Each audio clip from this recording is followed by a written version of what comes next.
क्या हर वो डील जो दो लोग आपस में डिसाइड करते हैं वो कानूनन लागू होती है, यानी एनफोर्सेबल होती है? ये एक बहुत ही कॉमन सवाल है। राइट। एक हाइपोथेटिकल सिचुएशन इमेजिन करते हैं। मान लीजिए दो लोग आपस में किसी बैंक में चोरी करने की डील फिक्स करते हैं। बैंक रॉबरी की डील? हाँ, बैंक रॉबरी। और उन्होंने प्रॉपरली प्रॉफिट 50-50 बांटने का एग्रीमेंट बनाया है। अब अगर बाद में एक इंसान अपने हिस्से के पैसे देने से मना कर दे, तो क्या दूसरा इंसान अपना हिस्सा मांगने के लिए कोर्ट का दरवाजा खटखटा सकता है? सुनने में तो ये काफी अजीब और थोड़ा फनी भी लगता है। एग्जैक्टली। पर इस सवाल का जवाब हमें कॉन्ट्रैक्ट लॉ के एक बहुत ही गहरे हिस्से की तरफ ले जाता है। तो आज के इस डीप डाइव की शुरुआत हमें क्लियर मिशन के साथ करनी है। बिल्कुल। हमें ये समझना है कि एक वैलिड कॉन्ट्रैक्ट सिर्फ दो लोगों के बीच का आपस का अग्रीमेंट नहीं होता, उसमें कानून और समाज का भी एक बड़ा रोल होता है। एक इनविजिबल तीसरी पार्टी हमेशा वहां होती है। सही का। तो हमारा सोर्सेज में आज इंडियन कॉन्ट्रैक्ट एक्ट 1872 और कई लैंडमार्क केस लॉज शामिल हैं। हमारा आज का मकसद है लॉफुल ऑब्जेक्ट और लॉफुल कंसिडरेशन को डिकोड करना, बेसिकली सेक्शन 23 और 24 को। हाँ, और ये जो इनविजिबल थर्ड पार्टी वाली बात आपने कही ना, ये कॉन्सेप्ट समझना बहुत जरूरी है। कॉन्ट्रैक्ट लॉ का सबसे बड़ा रूल यही है कि जो कंसिडरेशन है, यानी प्रतिफल या बदले में जो मिल रहा है, हाँ, और जो ऑब्जेक्ट है, यानी डील का उद्देश्य, ये दोनों ही कानूनन सही होने चाहिए, लॉफुल होने चाहिए। मतलब सिर्फ मैंने ऑफर दिया और आपने एक्सेप्ट कर लिया, इतना काफी नहीं है। बिल्कुल नहीं। कानून किस तरह से तय करता है कि क्या सही है और क्या गलत, वही हम आज एक्सप्लोर करेंगे। क्योंकि स्टेट की मशीनरी किसी ऐसी चीज को सपोर्ट नहीं करेगी जो सोसाइटी के लिए गलत हो। Okay, let's unpack this. Indian contract act का सेक्शन 23 आखिर कहता क्या है? सबसे बेसिक नियम पर आते हैं पहले। सही है। इसकी पहली शर्त यह है कि कॉन्ट्रैक्ट का ऑब्जेक्ट या कंसिडरेशन फॉरबिडन बाय लॉ नहीं होना चाहिए, मतलब कानून ने जिसे मना किया है। पर कानून तो बहुत कॉम्प्लेक्स है ना, इसको ग्राउंड लेवल पर कैसे समझेंगे? देखिए, फॉरबिडन बाय लॉ का कॉन्सेप्ट सीधे तौर पर हमारे पीनल कोड्स और स्टैट्यूट से जुड़ा हुआ है। अगर कोई एक्ट आईपीसी यानी इंडियन पीनल कोड में मना है, तो वो डील जीरो है, वॉइड है। हाँ, पूरी तरह वॉइड। एक बेसिक एग्जाम्पल लेती हूँ। मान लीजिए किसी स्टेट में शराब बेचने के लिए सरकार से लाइसेंस लेना जरूरी है। हाँ, एक्साइज लाइसेंस वगैरह। एग्जैक्टली।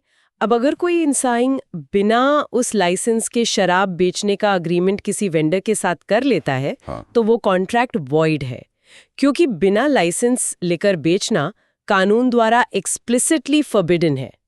कोर्ट ऐसी डील में किसी की मदद नहीं करेगी।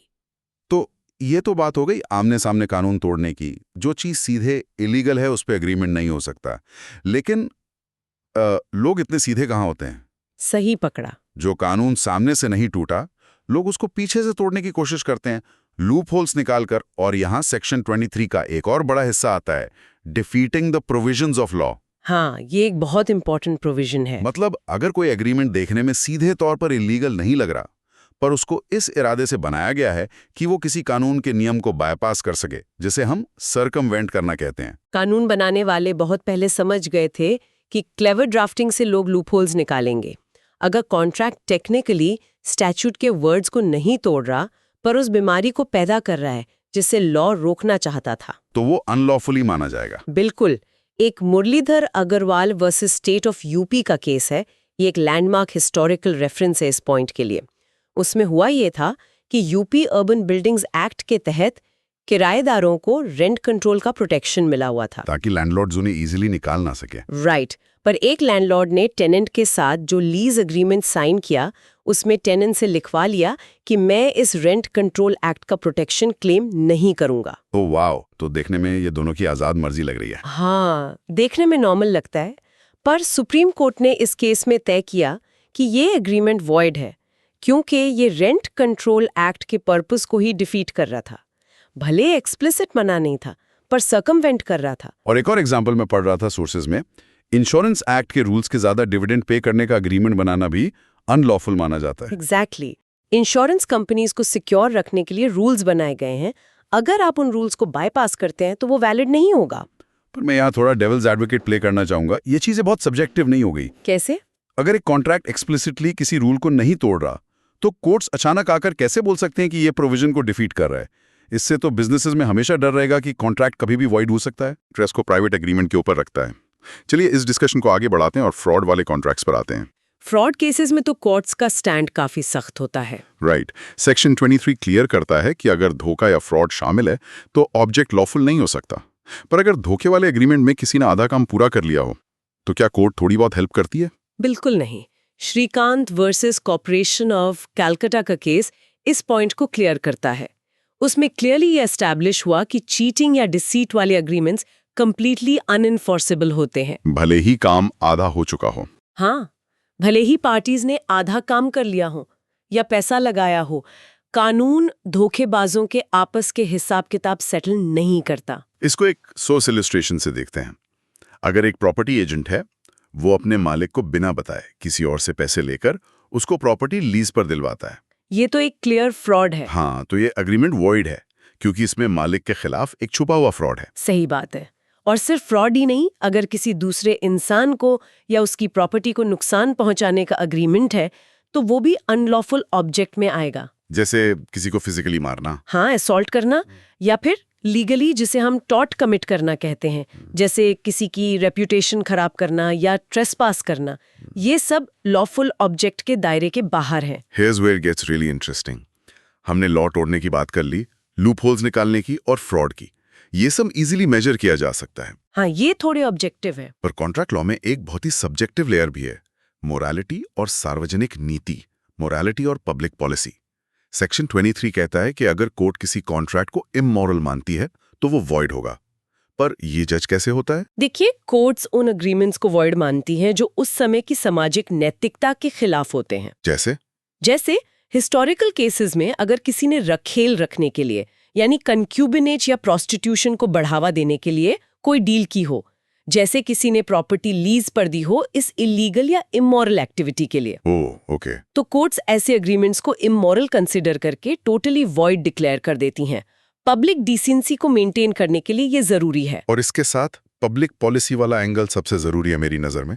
पब्लिक पॉलिसी का मतलब एक तरह से समाज का कल्याण हो गया ना, सोसाइटल वेलफेयर। बिल्कुल। अगर समाज के वेलबींग के खिलाफ कुछ जा रहा है तो पब्लिक पॉलिसी इन्वोक होती है। राइट। इसके कुछ फिक्स्ड एग्जाम्पल्स हैं जो स्पेसिफिक सोर्सेज में मेंशन किए गए हैं। राइट। मैं पढ़ रहा था कि दुश्मन देश के नागरिक के साथ ट्रेड करना पब्लिक पॉलिसी के खिलाफ है। हाँ, एलियन एनिमी के साथ ट्रेड करना या पब्लिक ऑफिसेज और टाइटल्स को बेचना, ये सब डायरेक्टली सोसाइटी के स्ट्रक्चर को नुकसान पहुंचाते हैं। या ब्राइबरी वाले एग्रीमेंट्स, वो भी। और एक बड़ा इंटरेस्टिंग सोर्स इलस्ट्रेशन था स्टाइफलिंग प्रोसिक्यूशन के बारे में। हाँ, ये बहुत कॉमन सिनेरियो है जो समझना चाहिए। मान लीजिए ए ने बी पर चोरी का केस किया, रॉबरी का। ट्रायल शुरू हो गया, फिर बाद में वो दोनों आपस में प्राइवेट एग्रीमेंट करते हैं कि अगर बी चोरी का सामान लौटा दे तो ए केस वापस ले लेगा। ये सुनने में प्रैक्टिकल लगता है लोगों को। हाँ, आम जनता सोचेगी केस सेटल हो गया। पर कानून कहता है ये एब्सोल्यूट वॉइड है। ऐसा क्यों? क्योंकि क्रिमिनल केस आपस का सेटलमेंट नहीं होता। वो क्राइम प्योरली प्राइवेट नहीं है, वो स्टेट के खिलाफ माना जाता है। कानून कहता है कि क्रिमिनल केसेस को ऐसे प्राइवेट सेटलमेंट से दबाकर जस्टिस के कोर्स को रोका नहीं जा सकता, वरना तो लोग पैसे देकर हर क्राइम से बच जाएंगे। एग्जैक्टली। इसीलिए प्रोसिक्यूशन को स्टाइफल करना पब्लिक पॉलिसी के सख्त खिलाफ माना जाता है। पर पब्लिक पॉलिसी तो एक बहुत ब्रॉड और ओपन एंडेड टर्म लगती है। जजेस को ऐसे तो बहुत पावर मिल जाएगी किसी भी डील को कैंसिल करने के। इसी बात को बैलेंस करने के लिए घेरुलाल परख वर्सेस महादेवो दास का केस आया था। इसने क्लियर किया कि कोर्ट्स पब्लिक पॉलिसी और सोसाइटल नॉर्म्स के बीच बैलेंस बनाती हैं। ये केस वेजरिंग यानी सत्ता लगाने से जुड़ा हुआ था ना? सही बात है। सुप्रीम कोर्ट ने इसमें कहा कि नए पब्लिक पॉलिसी के रूल्स अचानक से इन्वेंट नहीं किए जा सकते। फ्रीडम ऑफ कॉन्ट्रैक्ट को भी प्रिजर्व करना जरूरी है। तो एक बाउंड्री सेट कर दी गई कि पब्लिक पॉलिसी एक अनकंट्रोल्ड कॉन्सेप्ट नहीं है। वाओ, कॉन्ट्रैक्ट लॉ का ये बैलेंस वाकई इंप्रेसिव है। So what does this all mean? हमने देख लिया कि ऑब्जेक्ट कहाँ अनलॉफुल होता है, पर एक नया सवाल उठता है।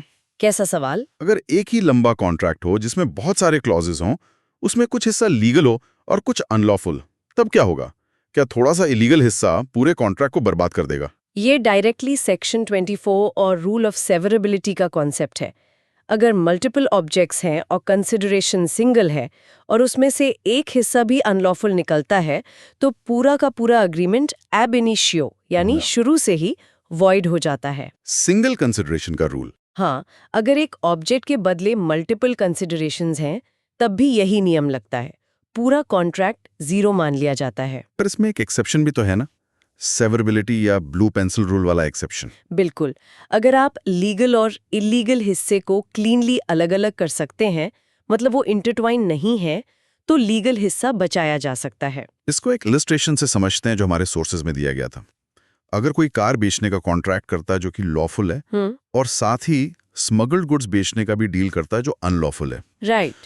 अगर उनकी पेमेंट अलग अलग तय हुई है, जैसे कार के 10 लाख और स्मगल्ड आइटम्स के 2 लाख, तो कार बेचने वाला हिस्सा वैलिड मान लिया जाएगा। हाँ, क्योंकि कोर्ट्स यहाँ ब्लू पेंसिल चलाकर उस इलीगल आइटम वाले पार्ट को काट सकती है। लेकिन अगर दोनों मिलाकर एक लमसम अमाउंट तय हुआ है, लेट्स से 12 लाख टोटल, तो पूरा कॉन्ट्रैक्ट कैंसिल हो जाएगा। एग्जैक्टली, क्योंकि लीगली और इलीगली इंटरट्वाइन चीजों को अलग नहीं किया जा सकता, तब पूरा कॉन्ट्रैक्ट कैंसिल करना ही एक रास्ता बचता है। ये एक क्लियर लाइन ड्रॉ कर देता है। तो इस डिस्कशन को अगर हम रैप अप करें, तो सुनने वालों के लिए ये डीपली समझना क्यों जरूरी है? ये सिर्फ लॉ बुक्स की बातें तो नहीं है। नहीं, ये हमारे रोजमर्रा की जिंदगी और बिजनेस को इफेक्ट करता है।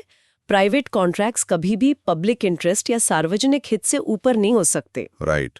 कॉन्ट्रैक्ट लॉ इंश्योर करता है कि स्टेट की मशीनरी किसी गलत काम को इन्फोर्स करने में ना लग जाए। कानून आपको कॉन्ट्रैक्ट करने की आजादी देता है, लेकिन सोसाइटी की कॉस्ट पर नहीं। एब्सोल्युटली। तो आज की इस डिस्कशन के बाद एक प्रोवोकेटिव थॉट में आखिर में छोड़ना चाहता हूँ। चलिए सुनते हैं। सोचिए आने वाले डिजिटल दौर के बारे में, जहां स्मार्ट कॉन्ट्रैक्ट सीधे ब्लॉकचेन पर ऑटोमेटिकली एग्जीक्यूट होते हैं। कोड तो सिर्फ लॉजिक समझता है। हाँ, बाइनरी 1 और 0। तो एक कंप्यूटर प्रोग्राम कैसे तय करेगा कि कोई कॉन्ट्रैक्ट पब्लिक पॉलिसी के खिलाफ है या इमोरल है? जब सब कुछ ऑटोमेटेड होगा तो कोर्ट्स बीच में आके उस इनविजिबल थर्ड पार्टी को कैसे लाएंगी? क्या भविष्य में मशीन्स को नैतिकता सिखानी पड़ेगी? ये सच में एक बहुत ही डीप सवाल है आने वाले टाइम के लिए। इस थॉट प्रोवोकिंग सवाल के साथ हम आज का डीप डाइव यहीं खत्म करते हैं। Keep questioning, keep learning.